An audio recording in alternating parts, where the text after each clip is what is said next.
Hello friends, आप देख रहे हैं ऑलमाइटी जुडिशियल एकेडमी का वीडियो लेक्चर और आज का टॉपिक है हमारा वो है section 8 of Indian evidence act 1872। तो आपके लिए मैंने पीछे बताया हुआ है थोड़ा सा सेक्शन 8 मोटिव, प्रिपरेशन और कंडक्ट। जो कोई भी ऐसा फैक्ट जो कि किसी प्रिपरेशन को रिलेवेंट फैक्ट और फैक्ट इन इशू के द्वारा दर्शाता है या गठित हुआ दिखाई देता है। जैसे मैं आपको एग्जाम्पल के तौर पर अगर बता दूँ तो हमारे पार्लियामेंट पर जब अटैक हुआ था तो उसकी प्रिपरेशन हो रही थी बहुत पहले से। तो उसमें बहुत सारी चीज़ें जब दर्शाई गई, जब गठित हुई पाई गई, जैसे कि बहुत सारे मोबाइल्स लेना, ठीक है, बहुत सारे सिम कार्ड का ख़रीदारी करना, वो गाड़ी जिसमें वो आए थे उसको लिया गया था, कहीं से उठाया गया, चोरी किया गया था, तो वो चोरी होना, वो प्रिपरेशन दिखाई दी कि हाँ ये प्रिपरेशन की गई। तो सबसे पहले मैं आपको बताता हूँ कि मोटिव क्या होता है। किसी भी व्यक्ति द्वारा किसी भी विशेष उद्देश्य के करने का पीछे का कारण, अर्थात उस विशेष कार्य को करने से प्राप्त वस्तु।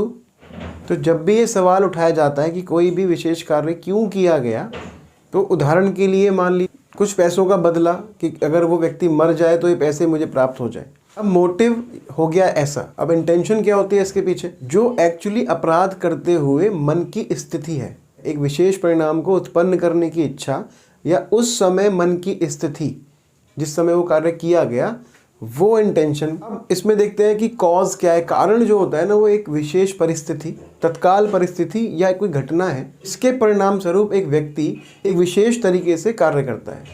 कारण जो होता है वो तत्काल परिस्थिति या घटना पर आधारित होता है।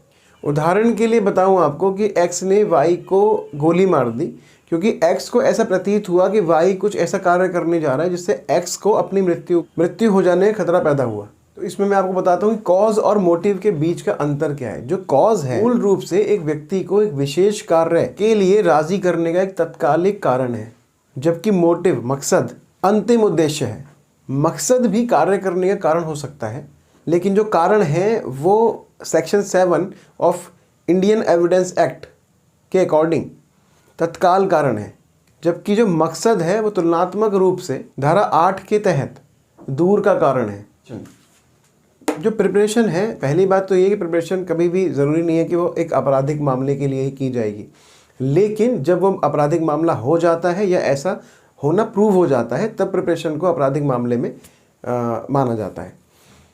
तो प्रिपरेशन जो होता है वो एक गलत दिशा में उठाया गया एक कदम। इस तरह के कदम एक विशेष कार्य को पूरा करने के लिए उठाए जाते हैं। तैयारी मुद्दे में तथ्य की तैयारी के साथ साथ प्रासंगिक तथ्य की तैयारी भी हो सकती है। जबकि कोई व्यक्ति हत्या के लिए जहर खरीदता है तो जहर खरीदना मामले के लिए तथ्य की तैयारी होगी, और वही व्यक्ति अगर कोई जाली डॉक्यूमेंट बना देता है कि जब जहर दिया गया तो मैं उस समय वहाँ पे था ही नहीं, तो ऐसा जाली डॉक्यूमेंट एलिबाई के लिए एक तैयारी है। अब उदाहरण के लिए मान लो कोई एच और डब्ल्यू, मतलब हस्बैंड और वाइफ, किसी एक्स के हत्या के आरोपी हैं। उन्होंने एक्स को अपने घर रहने का न्योता दिया और अपने सारे जो भी कर्मचारी थे, मतलब जो नौकर चाकर थे घर के, उनको छुट्टी पे भेज दिया और एक्स को अपने घर बुला लिया। तो ये भी तो हत्या की तैयारी हुई ना। ऐसा एक और एग्जांपल जो मैंने आपको बताया, पार्लियामेंट अटैक।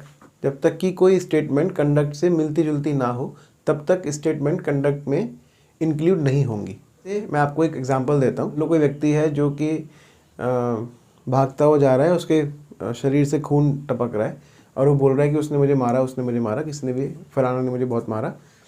तो ये जो कंडक्ट उसने किया, ये जो आचरण था उसका, ये बताता है कि हाँ जो कोई एक्ट हुआ वो इससे मिलता जुलता है। ए है जो कि डाउरी डेथ का अभियुक्त है, मतलब एक्यूज्ड है। प्रूव हो जाता है कि ए ने पूरे एफर्ट्स किए थे पोस्टमार्टम की रिपोर्ट को बदलने में या हेराफेरी करने में। तो conduct of accused relevant as a subsequent conduct, मतलब कि जो ए है वो पोस्टमार्टम से मौत के कारण को बदलना चाहता था या उसमें हेराफेरी करना चाहता था।